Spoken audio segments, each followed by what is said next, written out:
जय जगन्नाथ। जय श्री द्वारिकाधीश।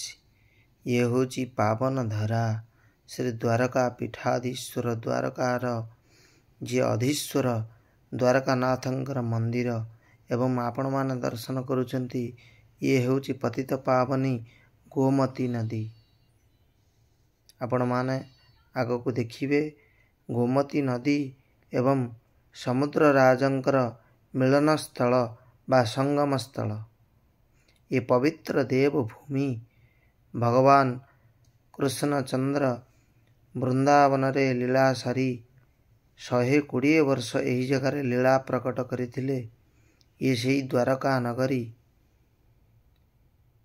ये होची सेही संगम स्थल जेउठारे गोमती नदी एवं समुद्र महोदधि कर मिलन घटिछि।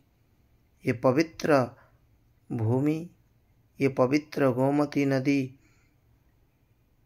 प्रातरु संध्या पर्यंत पानी कमी जाए, जुआर रहे नाही, संपूर्ण शुष्क अवस्था हो जाए, अल्प अल्प पानी रहे। किंतु सूर्य अस्त परे संध्या समय रे एई नदी रे प्रबल पानीर मात्रा बढ़ी जाए। ये हेउची तार महात्म्य, द्वारकाधीशंकर महात्म्य। ये पवित्र संगम स्थल, एहाकु दर्शन कले भक्त संपूर्ण पापरु मुक्त होई थाए।